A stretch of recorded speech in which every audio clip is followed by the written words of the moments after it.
Friends, तो I hope आप अच्छे होंगे और स्वस्थ होंगे। तो क्या आपने कभी एंटीबायोटिक ली है और 2-3 दिन बाद जब आपको अच्छा लगा तो दवा लेना बंद कर दिया? अगर हाँ, तो ज़रा सावधान हो जाइए।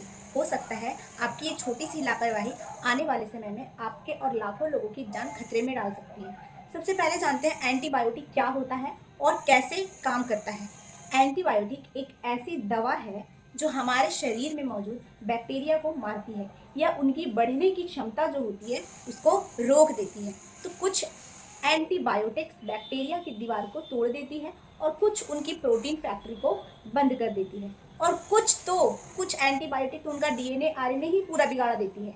तो सीधी सीधी भाषा में कहें तो एंटीबायोटिक्स हमारे लिए बैक्टीरिया के खिलाफ एक हथियार है। अगर आप एंटीबायोटिक्स का कोर्स अधूरा छोड़ते हैं तो ये बहुत ही खतरनाक होता है फ्रेंड्स, बहुत ही ज़्यादा खतरनाक। अब सोचिए कि डॉक्टर ने आपको 5 दिन की दवा दी, आपने 2 दिन खाई और जैसे ही आपको राहत मिली दवा आपने बंद कर दी।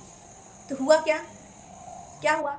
आप तो ठीक हो गए, आपको लग रहा है कि आप ठीक हो चुके हैं, लेकिन जो कमज़ोर बैक्टीरिया थे आपके शरीर में, हमारे शरीर में जो कमज़ोर बैक्टीरिया थे वो मर गए, लेकिन कुछ ताकतवर बैक्टीरिया बचे रह गए। और यही बचे हुए बैक्टीरिया अब पहले से भी ज़्यादा स्ट्रॉन्ग बन करके लौटते हैं और अगली बार फिर वही एंटीबायोटिक हमारे शरीर में काम नहीं करेगी। यानी आपने और हमने, जिन्होंने भी दवा का कोर्स, एंटीबायोटिक का कोर्स पूरा नहीं किया, खुद ही अपने शरीर में बैक्टीरिया का सुपर बग्स तैयार कर दिए, और यही सुपर बग्स आज दुनिया भर में लाखों लोगों की जान ले रहे हैं। विश्वास नहीं हो रहा ना, लेकिन ये सच है।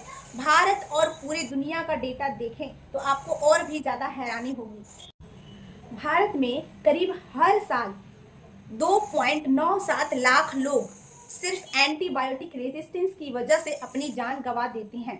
और दुनिया की तस्वीर तो और भी डरावनी है दोस्त। 2019 में 12.7 लाख लोग सीधे एंटीबायोटिक रेजिस्टेंस से मरे और करीब 49.5 लाख मौतें इनडायरेक्टली इसी से जुड़ी हुई थी, जो कि एंटीबायोटिक का कोर्स पूरा नहीं करते हैं। सोचिए, यह संख्या टीबी, एचआईवी, मलेरिया, डेंगू, इन सभी से ज़्यादा है ये संख्या। मतलब इतने लोग नहीं मरते, टीबी, एचआईवी, मलेरिया, डेंगू से इतने लोग नहीं मरते जितने लोग एंटीबायोटिक का कोर्स पूरा न करने की वजह से मरते हैं। तो गलती कहाँ हो रही है?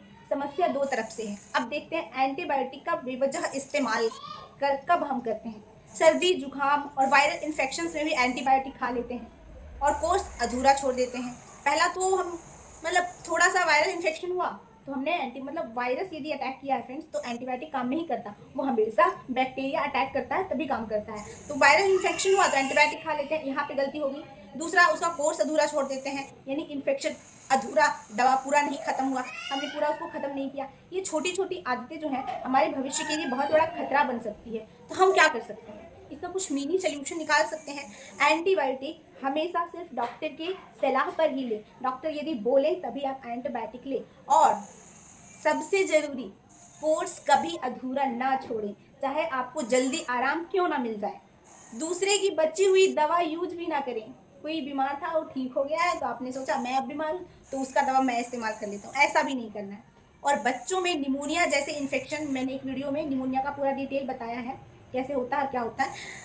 और निमोनिया जैसे इन्फेक्शन जो होते हैं वो एंटीबायोटिक पूरा करना जरूरी होता है फ्रेंड्स, क्योंकि इससे ज़िंदगी और मौत का फ़र्क तय कर सकता है ये एंटीबायोटिक, यदि कोर्स पूरा नहीं करे तो दोस्तों, आज जिस दुनिया में हम जी रहे हैं वहाँ सुपर बग्स चुपचाप से फैल रहे हैं, और अगर सबने मिलकर एंटीबायोटिक्स का सही इस्तेमाल नहीं किया तो वो दिन दूर नहीं जब एक छोटा सा इन्फेक्शन भी जानलेवा साबित होगा। तो अगली बार जब आप एंटीबायोटिक लें तो कोर्स पूरा कीजिए। ये सिर्फ आपकी नहीं, आने वाली पीढ़ियों की ज़िंदगी बचाने में मदद करेगी। अगर आपको ये जानकारी उपयोगी लगी हो, अच्छी लगी हो, तो इसे शेयर कीजिए, क्योंकि शायद किसी की लापरवाही को रोककर आप उनकी जान बचा सकें। और इस चैनल को सब्सक्राइब कीजिए, क्योंकि यहाँ हम बातें करते हैं ऐसे सीधे और आपकी समाज से, सेहत से जुड़ी हुई बातें।